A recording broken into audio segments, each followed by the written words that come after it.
दोस्त, क्या भारत विकसित बनेगा? अभी की बात करें तो नहीं, क्योंकि भारत में रहने वाले ज्यादातर भारतीयों को विकसित का मतलब नहीं पता। आज भारत दुनिया की सबसे तेज बढ़ने वाली इकोनॉमी है। इस स्पीड का मुकाबला कोई नहीं। ये बात सिर्फ अनुमान नहीं, सच है। लेकिन दुनिया के इकोनॉमिस्ट और मैं भी बार बार एक ही बात बोलते हैं, अगर भारत को अगले 10-15 साल में चाइना के लेवल पे पहुंचना है तो ग्रोथ 6 या 7% से नहीं, 10% से ऊपर होनी चाहिए। पर सवाल ये है, क्या सिर्फ जीडीपी बढ़ाने से भारत चाइना बन जाएगा? चलो, मैं आपको ले चलता हूं इकोनॉमिक्स के उस अंधेरे कोने में जहां हमारी इकोनॉमी के सबसे बड़े दीमक बैठे हैं। वो कोना जहां भूत प्रेत भी जाना पसंद नहीं करते। इकोनॉमिक्स दो तरह की होती है।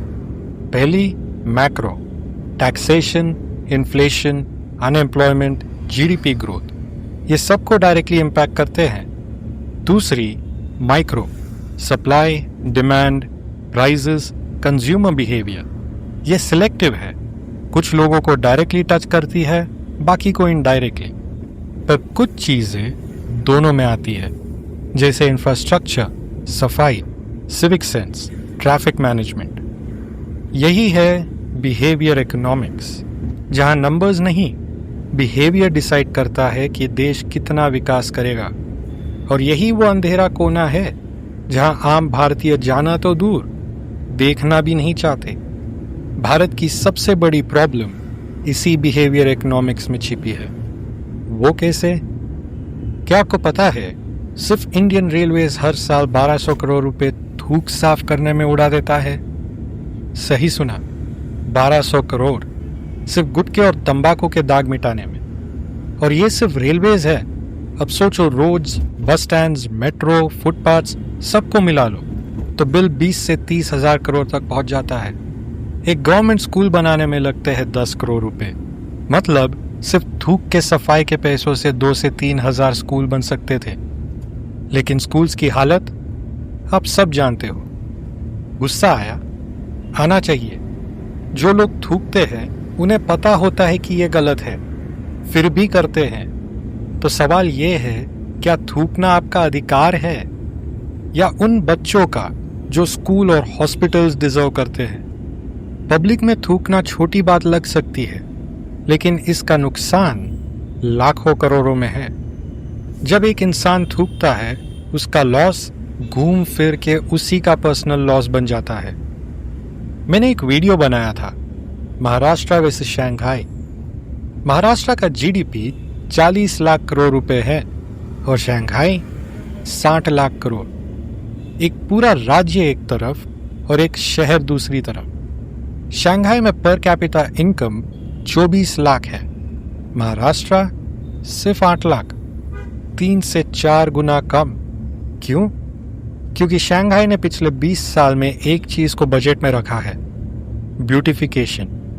सफाई से ज्यादा डिजाइन, फुटपाथ्स का design, street lights, river front, यहाँ तक कि कौन से रास्ते पे कौन सा पेड़ लगेगा और कल्चरल लैंडमार्क्स की प्रोटेक्शन, एक अलग डिपार्टमेंट, एक अलग बजट।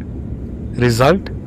टूरिज्म बूम, क्राइम और डिप्रेशन कम, फैमिलीज को साफ एनवायरनमेंट, और सबसे बड़ा फायदा, बिजनेसेस और लोग दोनों तरक्की करते हैं। चाइना की इकोनॉमी स्लो हो रही है, लेकिन शंघाई, वहां स्लो डाउन का नाम ही नहीं। दोस्तों, इसे कहते हैं विकास।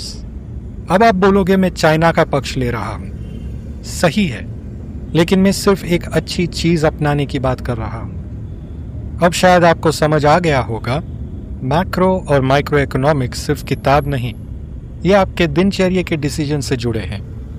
मैंने सिर्फ 2 एग्जाम्पल दिए, थूक और शंघाई, लेकिन भारत के पास हजारों सिविक प्रॉब्लम्स हैं। खुले में शौच, कचरे के पहाड़ और रूल्स बिना ड्राइविंग सिर्फ जानलेवा नहीं, इकोनॉमी के लिए भी खतरा है। जब तक भारत इन छोटी चीजों पर ध्यान नहीं देगा, तब तक जितना भी कमाएगा दरिया में ही जाएगा। जीडीपी फिगर्स चाहे कितने भी बड़े हो जाएं, भारत तब तक विकसित नहीं बनेगा। 10% ग्रोथ सिर्फ तब मुमकिन है जब एक आम भारतीय अपना बिहेवियर बदलेगा, तब तक 6 से 7% पे अटके रहेंगे। असली विकास तब होगा जब एक आम भारतीय समझेगा कि सिविक सेंस सिर्फ एक सोशल रिस्पॉन्सिबिलिटी नहीं, भारत का सबसे बड़ा इकोनॉमिक इन्वेस्टमेंट है। दोस्त, सपना सिर्फ इतना है कि कभी कोई फॉरेनर वीडियो बनाए और बोले, this is not Mumbai, this is a city in Africa, या कहे, this is not Ahmedabad, this is in Mexico. वही दिन होगा जब दुनिया समझ जाएगी भारत ने सिर्फ जीडीपी नहीं बढ़ाया, अपने सोच और अपने बिहेवियर भी बदल दिए। वही होगा विकसित भारत।